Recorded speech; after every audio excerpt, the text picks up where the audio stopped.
혹시 자식에게 모든 것을 다 쏟아붓고도 원망을 듣고 계신가요? 아니면 애지중지 키운 자식이 이 남보다 못하게 느껴져 남모르게 눈물 흘리시나요? 투처님께서는 말씀하셨습니다. 그 아이가 당신의 자식으로 태어난 데에는 반드시 갚아야 할 빚이 있기 때문이다. 대체 어떤 빚이길래 이토록 우리 마음을 아프게 하는 걸까요? 여기에 자식이 부모를 죽이려 했던 충격적인 이야기가 담긴 보은경의 한 구절이 그 답을 말해주고 있습니다. 보은경에 나오는 실제 이야기입니다. 아들이 아버지를 죽이려 하자 부처님께서 그 아들을 불렀습니다. 그리고 말씀하셨습니다. 내 아버지는 전생에 내가 이 산에서 떨어져 죽게 만든 사람이다. 하지만 그 전생에 내가 먼저 그를 배신했었다. 윤회는 이어집니다. 갚고 갚아도 끝나지 않는 원한의 고리. 부모와 자식으로 만나 서로를 괴롭히고 다음 생에는 입장을 바꿔 또다시 갚습니다. 당신이 키운 자식, 그 아이는 우연히 당신의 자식이 된 것이 아닙니다. 당신이 아무리 사랑을 쏟아부어도 당신을 원망하는 자식, 당신이 특별히 애쓰지 않아도 당신에게 효도하는 자식, 당신의 재산을 다 쓰고 떠나버리는 자식, 당신에게 복을 가져다 주는 자식. 보은경은 말합니다. 자식에게는 네 가지 빚이 있다고. 보은, 보원, 토체, 환체. 은혜를 갚으러 온 것인가? 원한을 갚으러 온 것인가? 빚을 받으러 온 것인가? 빚을 갚으러 온 것인가? 당신은 지금까지 자식을 내가 낳은 내 자식이라고만 생각했을 것입니다. 하지만 불교는 다르게 봅니다. 자식은 전생의 업보가 만들어낸 당신과 맺어진 가장 깊은 인연입니다. 이것을 알면 자식 때문에 흘리는 눈물의 의미가 달라집니다. 오늘 부처님께서 직접 밝히신 부모와 자식의 진실을 말씀드리겠습니다. 부처님께서는 보은경이라는 경전에서 부모와 자식 사이에는 네 가지 인연이 있다고 말씀하셨습니다. 첫 번째, 보은의 인연입니다. 전생에 내가 그 사람에게 큰 은혜를 입었다면 이번 생에는 그 사람이 내 자식으로 태어나 나에게 효도하고 은혜를 갚는다는 것입니다. 이런 자식은 타고난 효심이 있습니다. 부모가 특별히 가르치지 않아도 부모의 마음을 헤아리고 부모를 기쁘게 하려고 노력합니다.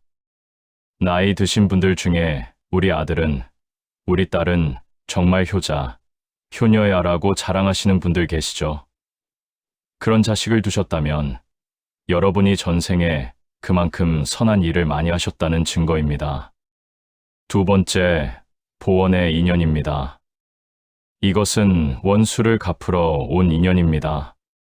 전생에 내가 그 사람에게 큰 해를 끼쳤거나 빚을 지고 갚지 않았거나 원한을 샀다면 이번 생에는 그 사람이 내 자식으로 와서 나를 괴롭히고 재산을 탕진하고 집안을 어지럽힌다는 것입니다. 어떤 부모님들은 자식 때문에 평생 고생만 하십니다. 자식이 병에 걸리거나 사고를 치거나 도박이나 술에 빠지거나 부모의 재산을 모두 날려버리기도 합니다. 부모는 피눈물을 흘리며 고생하지만 그 자식은 조금도 뉘우치지 않습니다. 이런 경우가 바로 보원의 인연입니다. 하지만 부처님께서는 이렇게 말씀하셨습니다. 이것도 인연이니 원망하지 말고 받아들이라. 그리고 이번 생에서 그 빚을 다 갚으면 다음 생에는 그 고통에서 벗어날 수 있다. 세 번째, 토체의 인연입니다. 이것은 빚을 받으러 온 인연입니다. 전생에 내가 그 사람에게 빚을 졌다면 이번 생에는 그 사람이 내 자식으로 와서 내가 그에게 갚아야 할 만큼만 받아가고 떠난다는 것입니다. 어떤 자식들은 어릴 때는 귀엽고 사랑스럽습니다. 부모는 그 자식을 위해 온갖 투자를 다합니다. 좋은 옷 사주고, 좋은 음식 먹이고, 좋은 학교 보내고, 결혼 자금도 대주고. 그런데 그 자식이 다 자라면 부모를 멀리하거나 연락을 끊어버립니다. 혹은 결혼하자마자 배우자만 따라가고 부모는 돌아보지 않습니다. 이런 경우가 토체의 인연입니다. 내가 전생에 그 사람에게 진 빚만큼 갚아주면 그는 더 이상 내 곁에 머물지 않는 것입니다. 네 번째, 환체의 인연입니다. 이것은 빚을 갚으러 온 인연입니다. 전생에 그 사람이 나에게 빚을 졌다면 이번 생에는 그가 내 자식으로 와서 나에게 재물과 복을 가져다 준다는 것입니다. 어떤 자식들은 태어나자마자 집안에 복을 불러옵니다. 그 자식이 태어난 후로 사업이 잘 되고 집안이 평안해지고 재물이 늘어납니다. 그리고 그 자식은 크면서도 부모에게 물질적인 풍요를 가져다 줍니다. 하지만 부처님께서는 이렇게 경고하셨습니다. 환체의 인연도 언젠가는 끝난다. 그 사람이 갚아야 할 빚을 다 갚으면 그 관계도 변할 수 있다. 그런데 불교에서는 또 이렇게 말합니다. 자식이 부모에게 효도해야 하는 것은 당연하지만 부모도 자식에게 감사해야 한다고요. 왜 그럴까요? 자식은 부모에게 수행의 기회를 주기 때문입니다. 부모가 된다는 것은 무엇입니까? 내 욕심을 버리고 내 시간을 희생하고 내 에너지를 다 쏟아붓는 것입니다. 밤잠을 설쳐가며 아이를 돌보고 아이가 아프면 내가 대신 아프고 싶어 하고 아이가 행복하면 나도 행복한 것. 이것이 바로 보살의 마음 아닙니까? 부처님께서는 말씀하셨습니다. 일체 중생이 모두 나의 부모였다. 윤회를 거듭하는 동안 모든 사람이 한 번쯤은 내 부모였고 내 자식이었다는 것입니다. 그렇다면 우리는 어떻게 해야 할까요? 자식을 키우면서 힘들 때, 이것이 내 수행이구나. 이것이 내 욕심과 집착을 버리는 기회구나 하고 받아들여야 합니다.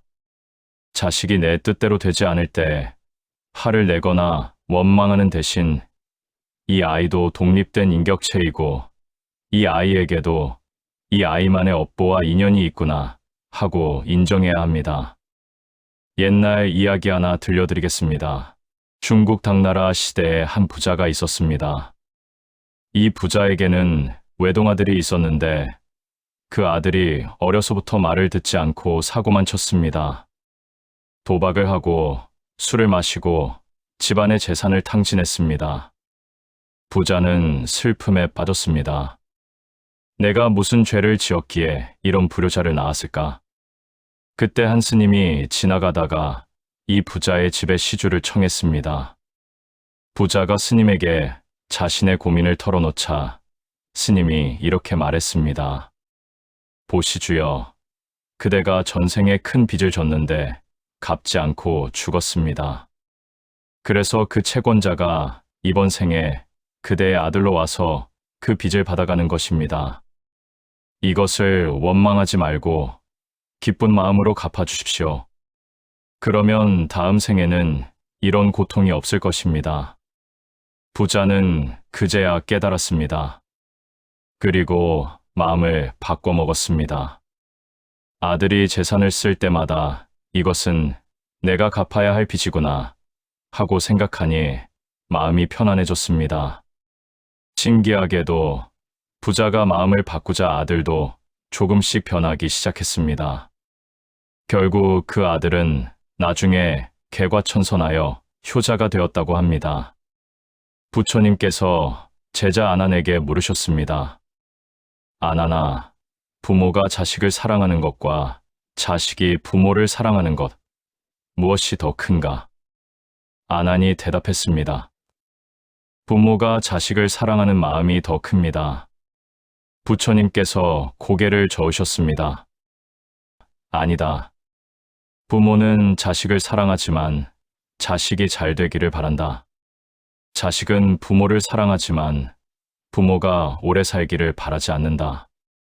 왜냐하면 재산을 빨리 물려받고 싶어 하기 때문이다. 충격적인 말씀입니다.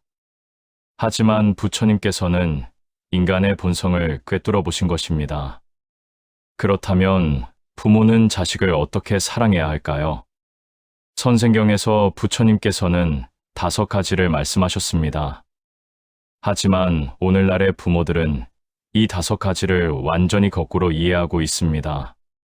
첫째, 악을 막고 선을 행하게 하라. 현대 부모들의 가장 큰 착각이 무엇입니까? 아이가 원하는 것을 다 들어주는 것이 사랑이라는 착각입니다. 아이가 게임을 하고 싶어 합니다. 부모는 아이가 스트레스를 푸는 거야 하며 허락합니다. 아이가 친구들과 어울려 술을 마십니다. 부모는 요즘 애들은 다 그래 하며 눈 감아줍니다. 이것은 사랑이 아닙니다. 방치입니다. 부처님께서는 말씀하셨습니다. 자식이 악한 길로 가는 것을 보고도 막지 않는 부모는 자식을 죽음으로 내모는 것과 같다. 단호해야 합니다.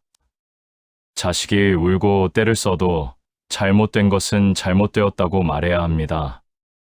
그것이 진짜 사랑입니다. 둘째, 좋은 학문과 기술을 가르쳐라. 여기서 말하는 학문은 대학 학위가 아닙니다. 세상을 살아가는 지혜입니다. 요즘 부모들은 자식을 비싼 학원에 보내고 좋은 대학에 보내는 것이 의무라고 생각합니다. 하지만 정작 중요한 것은 가르치지 않습니다. 다른 사람을 대하는 법, 거짓말을 하지 않는 법, 약속을 지키는 법, 감사하는 마음, 겸손한 태도, 명문대를 나와도 인간성이 없으면 사회에서 배척당합니다. 고졸이어도 인품이 바르면 사람들이 따릅니다. 법구경에 이런 구절이 있습니다. 1000가지 기술을 가진 자보다 1가지 덕을 가진 자가 낫다. 자식에게 덕을 가르치십시오. 그것이 평생 가는 재산입니다. 셋째, 좋은 배우자를 만나게 하라. 부처님 시대에는 부모가 자식의 배우자를 정해주었습니다.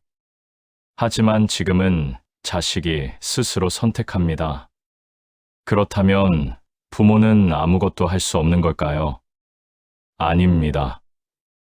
부모가 할 일이 있습니다. 자식에게 좋은 배우자를 고르는 안목을 길러주는 것입니다. 돈 많은 사람을 만나라. 잘생긴 사람을 만나라. 이런 말은 자식을 망치는 지름길입니다. 대신 이렇게 가르쳐야 합니다. 부모를 공경하는 사람을 만나라. 거짓말을 하지 않는 사람을 만나라. 화를 다스릴 줄 아는 사람을 만나라. 부처님께서는 6조단경에서 말씀하셨습니다. 배우자는 거울이다. 그 사람을 보면 그 사람의 본성이 보인다. 자식이 어떤 사람을 데려왔을 때 그 사람의 외모나 재산을 보지 마십시오. 그 사람이 여러분을 어떻게 대하는지, 그 사람의 부모가 어떤 사람인지 보십시오. 그것이 진짜 그 사람의 모습입니다.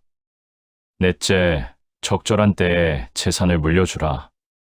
가장 어려운 부분입니다. 언제가 적절한 때입니까? 너무 일찍 물려주면 자식이 게을러집니다. 젊은 나이에 큰 돈을 손에 쥐면 일하지 않고도 살 수 있다고 착각합니다. 그리고 그 돈을 낭비하거나 잘못된 곳에 씁니다. 너무 늦게 물려주면 자식이 원망합니다. 부모는 돈이 있으면서도 나를 힘들게 했다고 생각합니다. 부처님께서는 답을 주셨습니다. 자식이 재물을 다룰 줄 아는 지혜를 갖추었을 때, 그때가 물려줄 때다.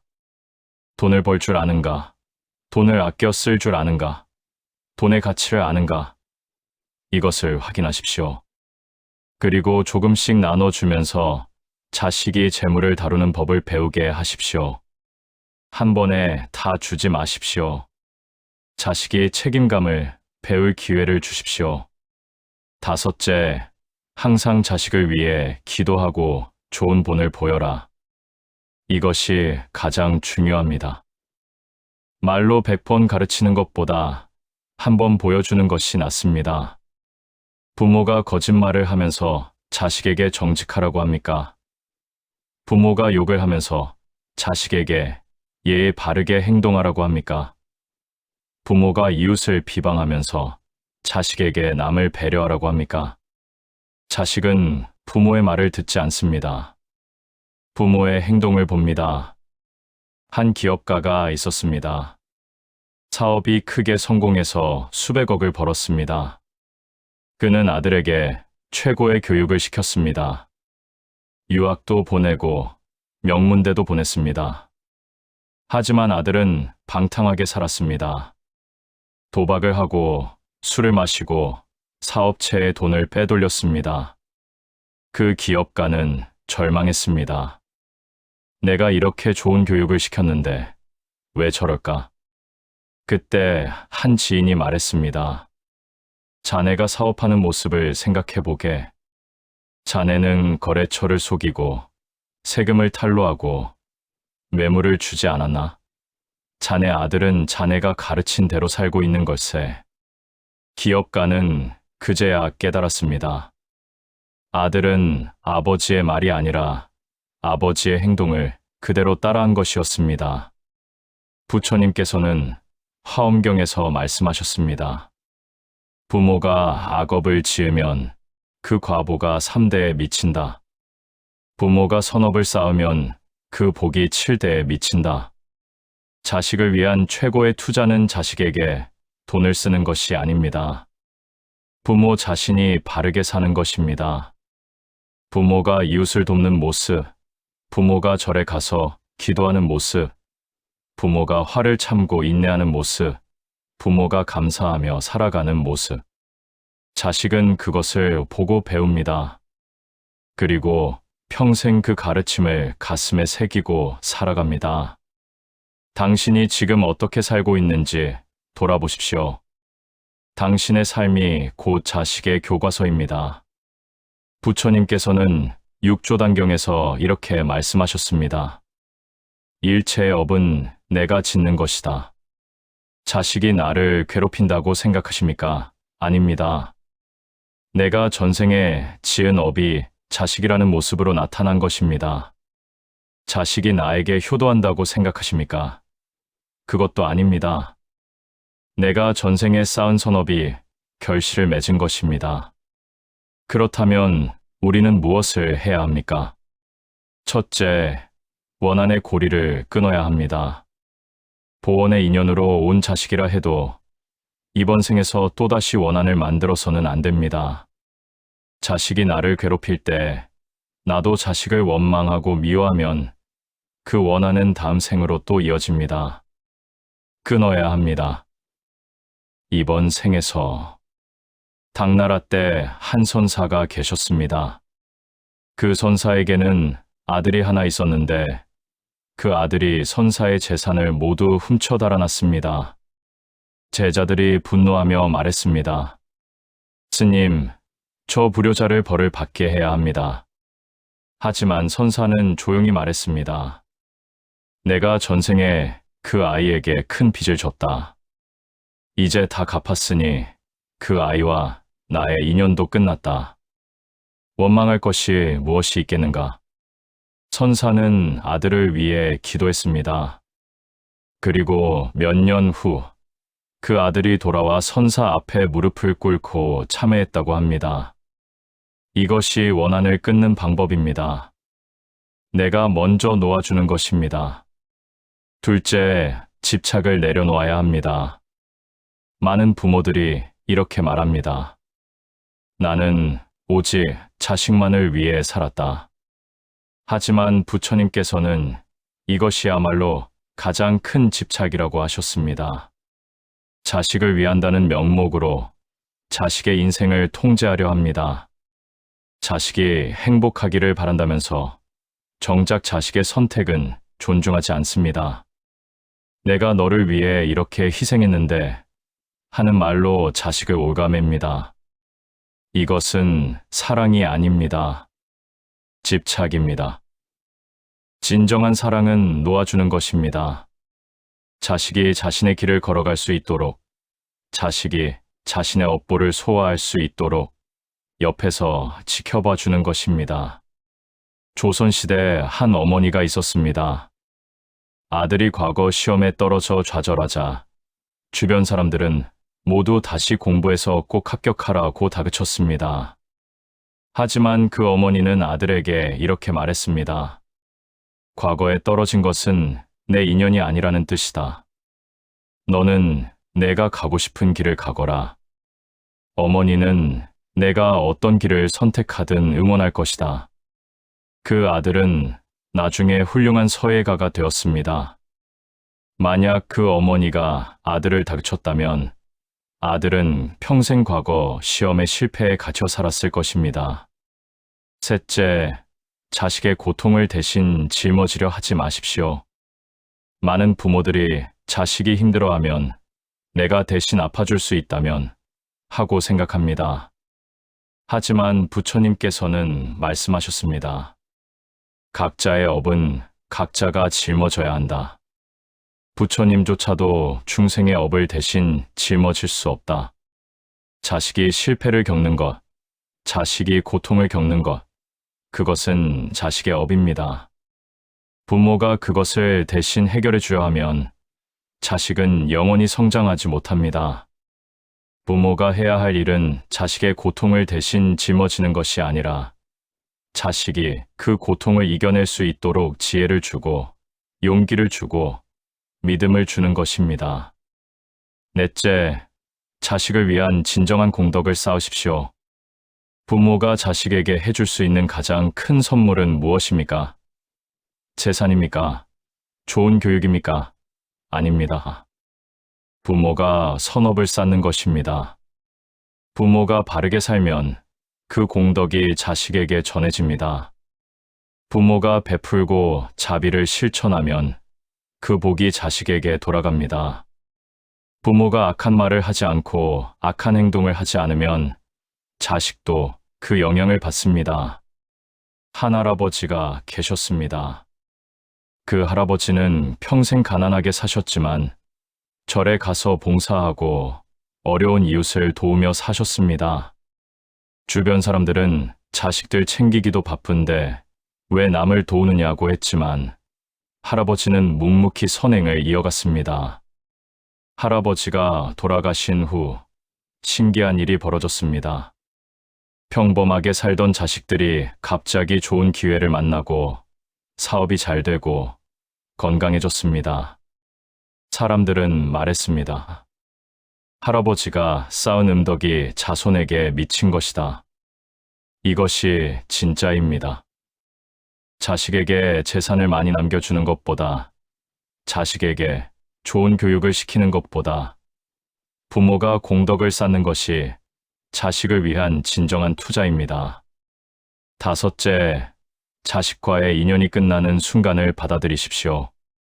우리는 자식과 영원히 함께할 수 있다고 착각합니다. 하지만 부처님께서는 말씀하셨습니다. 만남이 있으면 헤어짐이 있다. 이것이 세상의 이치다. 토체의 인연으로 온 자식은 빚을 다 받으면 떠납니다. 환체의 인연으로 온 자식은 빚을 다 갚으면 떠납니다. 보은의 인연도 언젠가는 끝나고 보원의 인연도 언젠가는 풀립니다. 집착하지 마십시오. 자식이 부모 곁을 떠나는 것은 배신이 아닙니다. 그저 인연이 닿은 것입니다. 열반경에 이런 구절이 있습니다. 부모와 자식은 인연으로 만나고 인연이 닿으면 헤어진다. 만남을 기뻐하되 집착하지 말고 헤어짐을 슬퍼하되 원망하지 말라. 자식이 부모 곁을 떠날 때 축복해 주십시오. 너는 내 길을 가거라. 나는 여기서 너를 응원하마. 이것이 진정한 부모의 사랑입니다. 자식은 빚을 갚으러 왔거나 빚을 받으러 왔다. 자식과의 관계는 전생의 업보다. 집착을 버리고 인연이 끝나는 것을 받아들여야 한다. 들으면서 마음이 불편하셨을 수도 있습니다. 그럼 자식을 사랑하지 말라는 건가? 하고 생각하셨을 수도 있습니다. 아닙니다. 부처님께서는 자식을 사랑하지 말라고 하신 것이 아닙니다.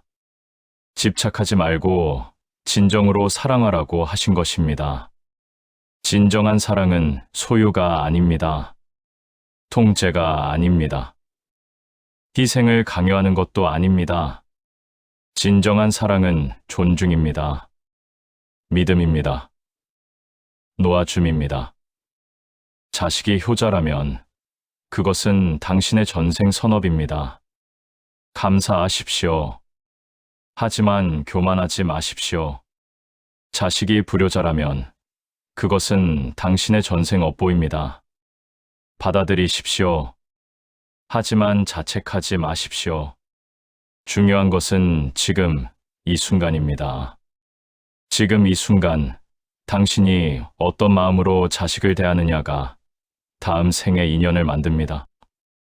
지금 이 순간 당신이 자식에게 어떤 말을 하느냐가 당신의 업을 바꿉니다.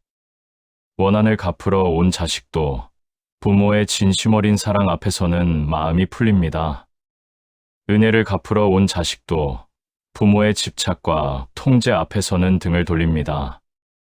당신에게 달려 있습니다. 마지막으로 부모운 중경의 한 구절을 읽어드리겠습니다. 부모의 은혜는 하늘보다 높고 땅보다 넓다. 하지만 부모가 자식에게 바라는 것은 효도가 아니라 자식이 행복하게 사는 것이다. 자식이 행복하면 그것이 곧 부모에게 돌아오는 가장 큰 효도다. 자식을 행복하게 해주십시오. 당신의 기대대로가 아니라 자식이 원하는 방식으로. 자식을 믿어주십시오. 당신의 판단대로가 아니라 자식의 선택을 존중하면서. 자식을 놓아주십시오. 당신 곁에 묶어두려 하지 말고 자식의 날개를 펼쳐주면서. 그것이 부처님께서 가르쳐 주신 부모와 자식의 진정한 인연을 푸는 방법입니다. 오늘 이 이야기가 여러분의 마음에 작은 울림이라도 남겼기를 바랍니다. 그리고 혹시 지금 자식 때문에 고통받고 계신다면 이것만은 기억해 주십시오. 그 고통은 벌이 아닙니다. 수행입니다. 그 고통을 통해 당신은 집착을 배우고 놓아줌을 배우고 진정한 사랑을 배웁니다. 모든 부모님들의 마음에 평화가 깃들기를 기원합니다. 나무 아미타불 부처님의 자비기원